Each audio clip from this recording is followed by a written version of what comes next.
Hello, everyone. Thank you so much for joining me for this podcast. This is episode 404. I'm going to be talking about gossip today. It's been about a minute since I talked about it, and so I thought that this would be a good opportunity to talk about something that's common with, many of us. And if you want to do a deep dive on all things gossip, this sinful form of communication, then I would encourage you to go to episode 404. I have this video here. I'm doing the podcast in just a moment. I also have show notes with a lot of embedded links. And so episode 404 would be a good resource for you if you want to do that deep dive in all things gossip. Thank you again if you're watching by YouTube or Rumble. If you would subscribe to those platforms, whichever one you're watching, and that will help us organically so that we can reach more people with the practical message of Christ.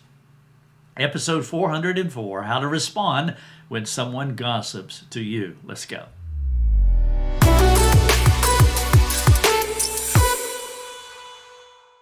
What do you do when someone data dumps on you about someone else? You didn't ask for it, but the person gossiped about someone else. Perhaps it was a friend of yours, and it was unsolicited. These situations are almost always messy, and it leaves you uncomfortable and challenged to respond humbly and biblically to the gossiper. In most cases, this is not the first time the gossiper gossiped, which ratchets up the need to do something about it, because gossip is a spiritual cancer that can divide friendships and churches. Hello, everyone. This is Rick Thomas. You're listening to the Life Over Coffee podcast. This is episode 404. The title of it is How to Respond When Someone Gossips to You. This is a sticky, messy situation that none of us ask for. Sometimes it's like when someone tells you a dirty joke. There you are. You are stuck. How are you to respond? Perhaps the overarching verse that will help us to work through this episode 404 is James 4:17. He says that when you know to do good, but you do not do it, it will be a sin. And so therefore, if the Spirit of God is convicting you and you need to push forward in this messy situation, then, the best thing that you can do is to push forward, even though it's messy. But this is our opportunity to trust the Lord to work through these situations that are unsolicited, not asked for, and it leaves us feeling kind of yucky, and also fear of man could be tempting us to not confront the gossiper. Now, what I want to do in this episode is it's in three parts, episode 404. One, I want to tell you a personal story. This happened to me, and so I want to put that at the top of the podcast. And then number two, I want to walk through just a handful of questions that will help you think through the degree of gossip, the consequences of gossip. Should this be something that you should push to the furthest extent of what I am going to present to you? And so I have a handful of gossip questions for you. And then part number three, I want to give you some gospel. I want to give you some gossip tips. 10 of them all together. And so I have a ways to go. I will wrap up with a call to action, but I do have a ways to go. And so let me get into this. What I'm sharing with you, a personal story, it did happen to me a number of years ago. A person in the church came to me and they gossiped about our pastor. They said something that I did not know. I did not solicit it. It just, boom, data dump. There I was, just a bystander. This person had something they wanted to say.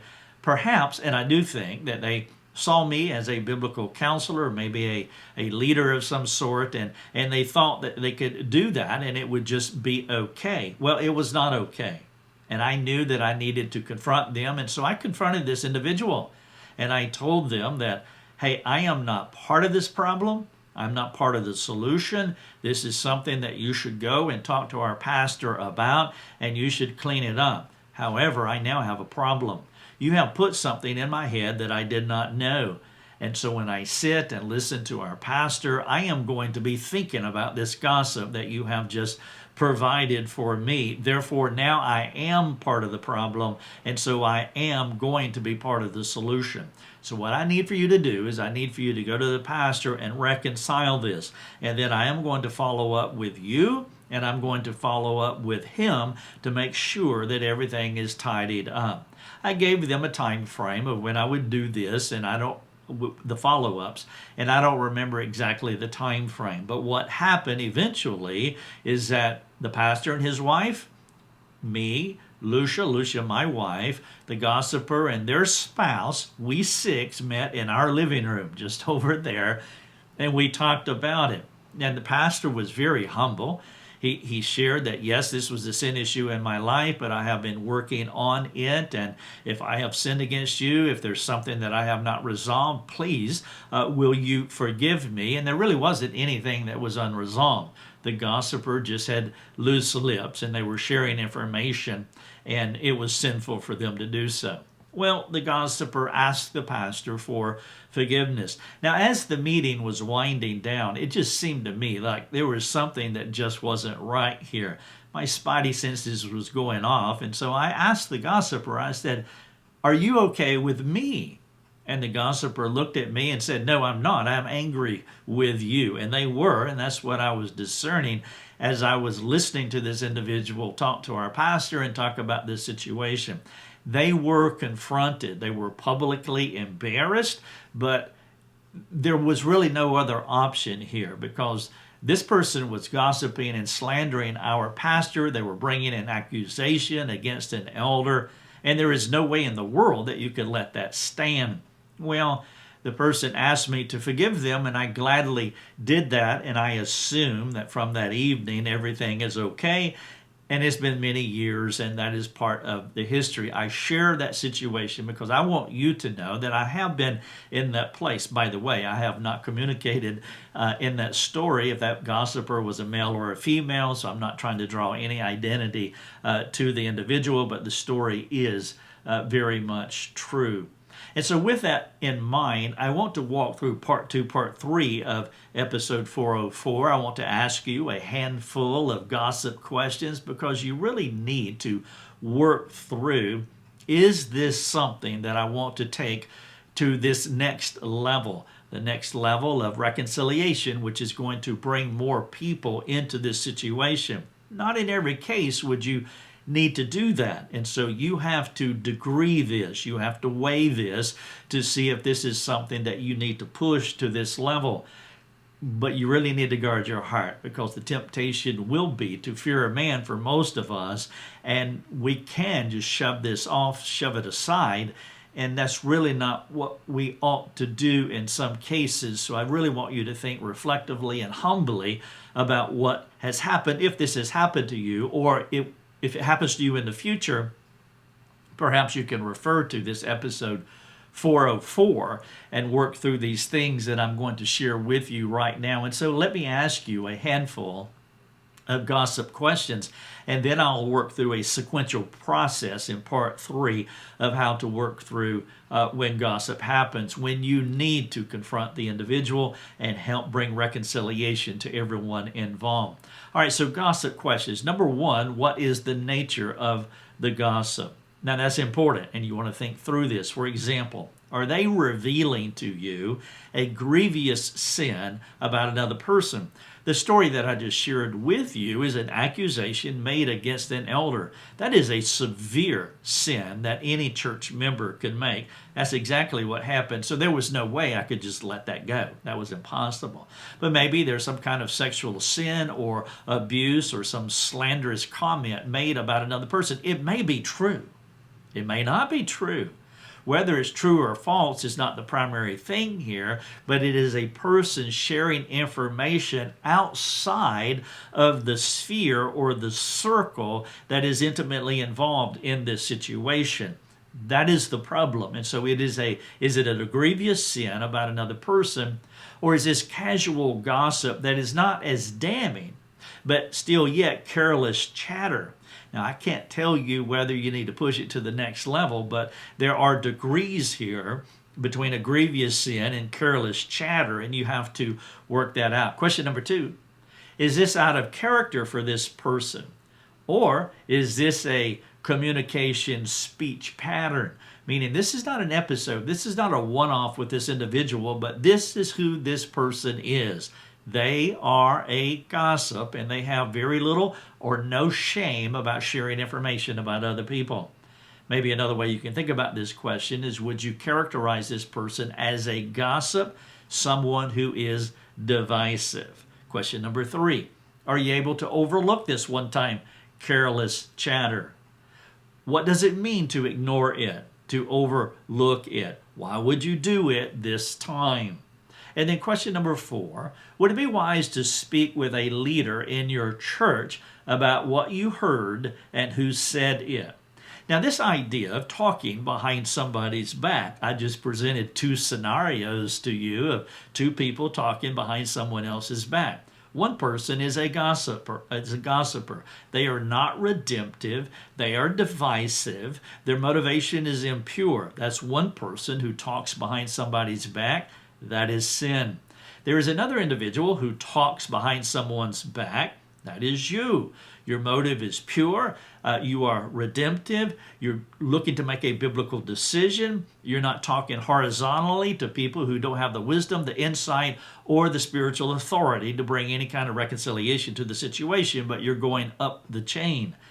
That kind of talking behind someone's back is okay when your motives are right, you're seeking redemptive purposes, you're trying to make a decision, and you're talking to a person who can be part of the solution because they have spiritual authority, wisdom, competence, courage, compassion, oversight, and they can truly be part of the solution. And so would it be wise to speak with a leader in your church about what you heard and who said it? It could be wise, and I would recommend it if you're stuck based on the other questions that I've just asked you. Okay, part number 3, I want to give you some gossip tips. And so let's say that you cannot ignore it. Let's say that the gossip is damning and the gossiper has a habit of loose lips.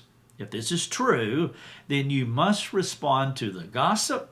And so I want to give you a few tips to help you work through the process. Now, as I do this, I'm going to appeal to you that you read, watch, or listen to this resource that I just recently developed.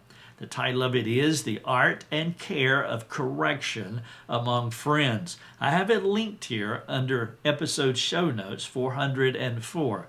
Please read, watch, or listen to this resource because it will help you.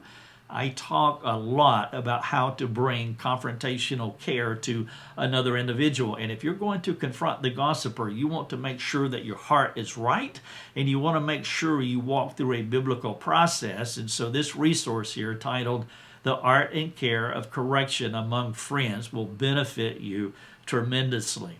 All right, so here are 10 things to think about as you confront the gossiper, somewhat in a sequential order. Number 1, it would be best if you confronted the gossiper. If you're receiving unsolicited information, you have to let them know that they are sinning. You've already worked through the handful of questions that I have asked you, and you believe in your heart of hearts that this is the right thing that you have to do. Therefore, you have to confront the gossiper, point number 1. Number 2, you have to confront yourself. Now, maybe you have to confront yourself first. And what I mean by that is that you have to confront yourself with any temptations to the fear of man. Any fear of man issues that you may have. More than likely, you're going to have them. I would. I don't like confrontation. Some people think that I enjoy it because of what I do for a living. What I do vocationally, and what I do vocationally is what I do as a Christian. Those two things aren't separate. If I didn't have this vocation, I am still called to live the kind of life that I present to you. My website here, the resources that I provide, they're really just my devotionals. They are how I think about the Christian life. And so it really has nothing to do with my career. And so therefore, I don't like conflict. I talk to a lot of pastors. In fact, I was just talking to a pastor last week who said, I don't like conflict.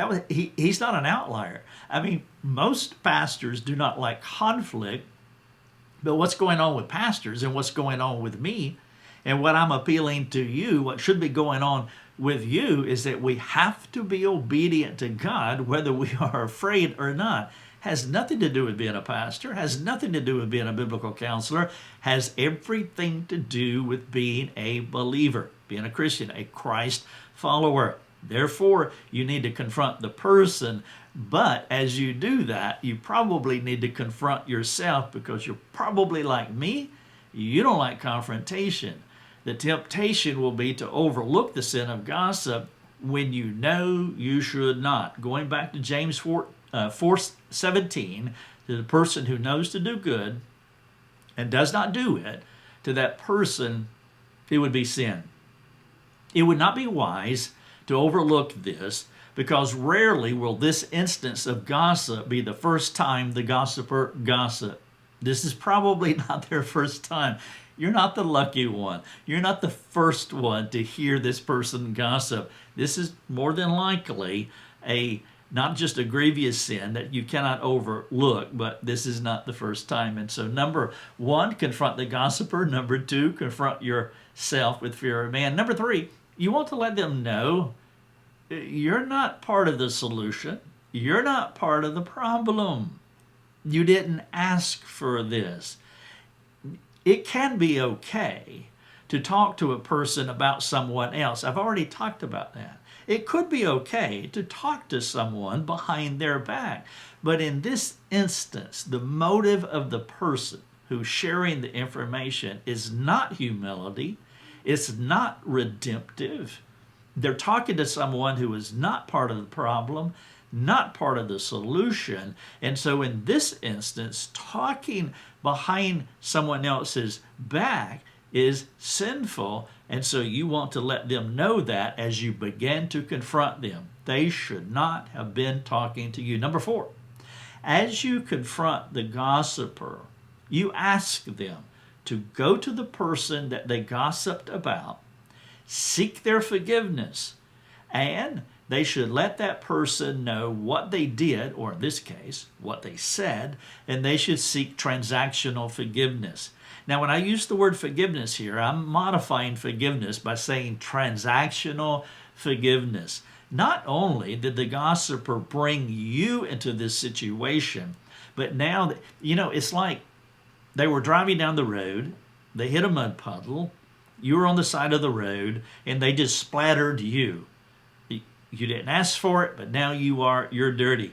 Well, they have splattered this person too that they gossiped about. That person didn't ask to be gossiped about.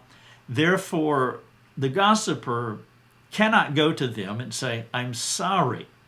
To say I'm sorry doesn't permit them, the gossiped, it doesn't permit the person gossiped about to be able to transact forgiveness. And so they can't say, I'm sorry. They must say, will you forgive me? To give them an opportunity to forgive them. And so it needs to be transacted. Point number four, as you confront the gossiper, you ask them to go to the person that they gossiped about. Number five, you let the gossiper know that you are going to follow up with the person that they gossiped about. So give them an appropriate time frame to go to the person to seek their transactional forgiveness. Now, this is what I did with the story that I shared with you at the top of this podcast. I don't remember the time frame. A few days, a week, shouldn't be more than 2 weeks. I mean, unless there's extenuating circumstances, they should tidy this up quickly. And so you want to give them a few days, a week, to tidy this up, and you let them know that you're going to follow up with the gossiper to make sure that everything happened, that it went well, and reconciliation was sought. Number six, once enough time has elapsed, then go back to the gossiper to make sure they cleaned up their sin. You got to do what you said. You told them that you were going to do this, and you want to do this. Now, at this juncture, you can let them know you're going to check with the other person to make sure that complete reconciliation has happened. It could be that the one gossiped about is struggling. And so you have gone to the gossiper, and let's say that they say, yes, I went to the person I gossiped about. I asked them to forgive me. And they transacted forgiveness. They said, I forgive you for what you said. And the gossiper was very specific in the sins of their tongue. And so now you go back to the one that was gossiped about. And you want to do this because, one, the one who gossiped will be glad you did this because they're humble and they're teachable. They have nothing to be afraid of, nothing to fear, nothing to hide, nothing to resist. The gospel frees us from this kind of attitude and this kind of reaction. If we are humble and we're teachable, if we are gospel-centered, then yes, I want you to go to that person. I want God to be glorified. I want the fame of Christ to be spread. I want you to be fully affirmed in your soul that I did the right thing. I have nothing to fear. I have nothing to hide. I have nothing to protect. Therefore, go to that person, and here's what you're going to find out. I confess my sin to them. I asked for forgiveness, and they transacted forgiveness, and this thing is reconciled. Well, you go to the person who was gossiped about, and then you ask them, hey, here's the story. This is what happened. Are y'all reconciled? Now, what could happen?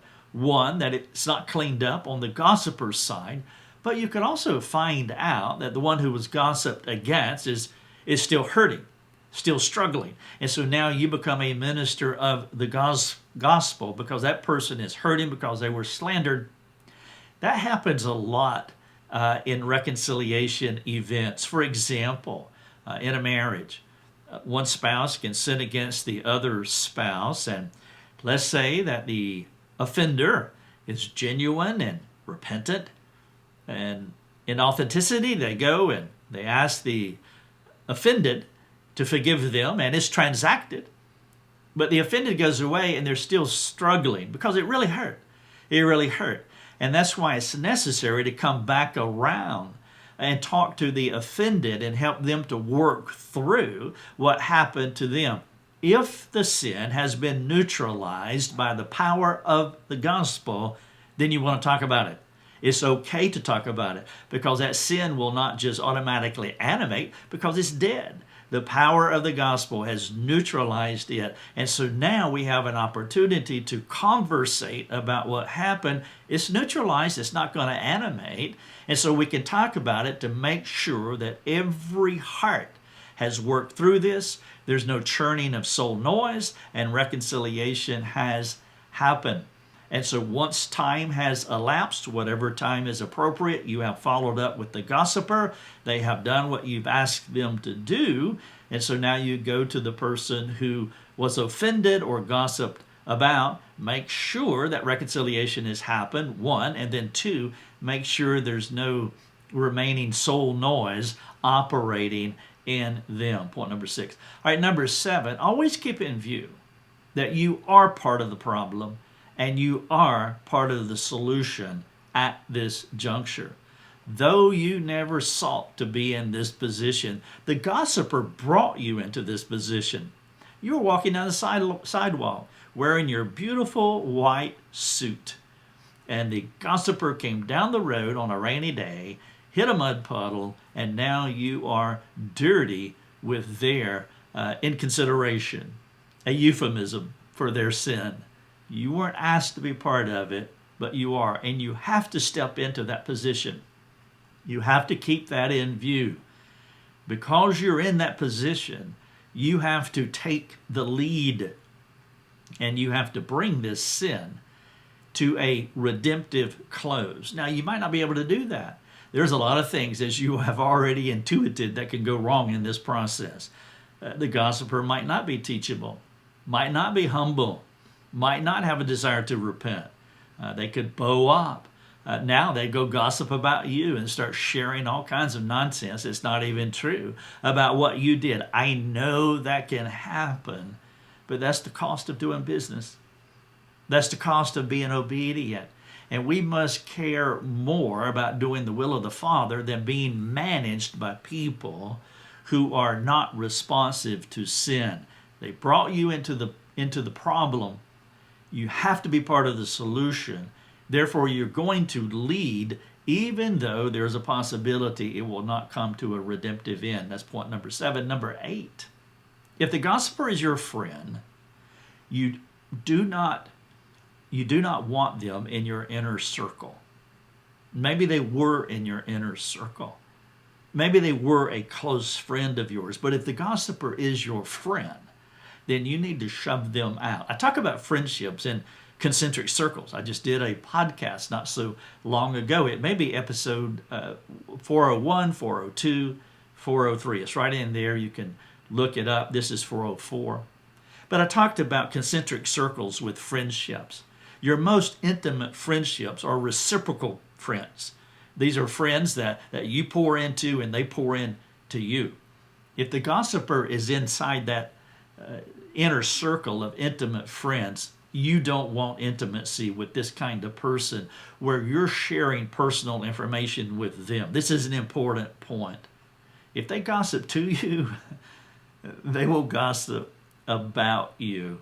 Take note. Point number 8. Number 9, perhaps later, after objective repentance and a period of discretion on their part, discretion meaning not loose lips, perhaps a period of humility, they can move closer to your most intimate circle of friends. But for now, you must not be vulnerable. You must not be transparent with this individual. You cannot trust them. And so point number 8, if they gossip to you, they will gossip about you, and so they cannot be part of your innermost circle of friends. Point number 9, maybe after a time of discretion and objective measurable repentance, maybe they can move back in.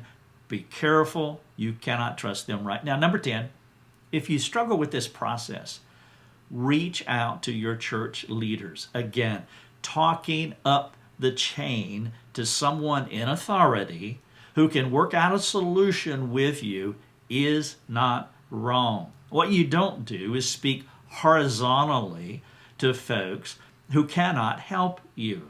You don't want to do what the gossiper did to you. And so you can talk up the chain. If your motives are in the right place, you're seeking redemptive efforts, then you're humbly seeking those in a spiritual authority who can speak into this. This is episode 404. How to respond when someone gossips to you. Part 1, I shared a personal story of the same thing that I have illustrated through my questions and comments. Part number 2, I asked you a handful of gossip questions. You don't want to get gospel and gossip confused. I asked you a handful of gossip questions, and then I gave you 10 gossip tips. I want to wrap up this Life Over Coffee episode by 4 call to action points. Number 1, what aspects of this process that I just laid out for you do you struggle with and might need to talk to someone about it?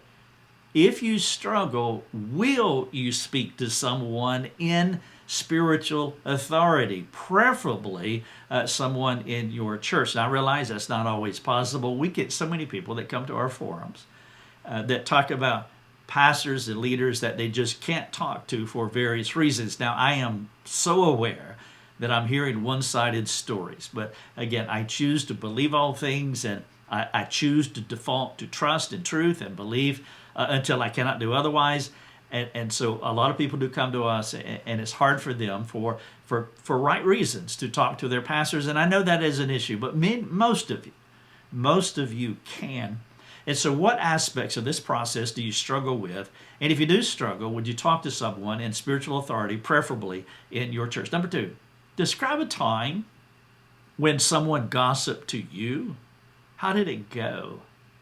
How could you have responded better to this person if you could have, assuming you could have responded better? Number 3, is there someone in your life who has gossiped to you? Are there a few things you need to do to tidy up the situation?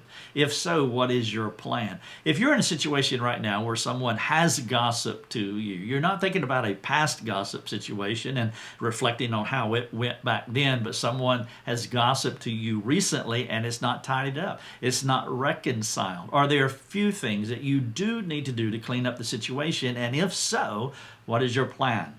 And then finally, number 4, if you need help with what I'm talking about, and I know this can be so messy, and I know this is not a one-size-fits-all, and I get it, but if you need help, will you do a deeper dive by reading? In episode 404, I have 3 articles at the top of this in these show notes here, in addition to the one that I mentioned earlier, The Art and Care of Correcting Friends. Would you read those 3 articles plus the 4th one that I have mentioned? You'll find them all in this episode. And I really do want you to talk to someone. And if you can't talk to a leader in your church, if you truly can't, and it's the leader's problem, let's just say that there's some authoritarianism or lack of maturity, they don't know how to bring soul care, you're welcome to reach out to us. But your first call to action is talk to them so that you can work through this. We want to take care of the gossip that happens in our lives.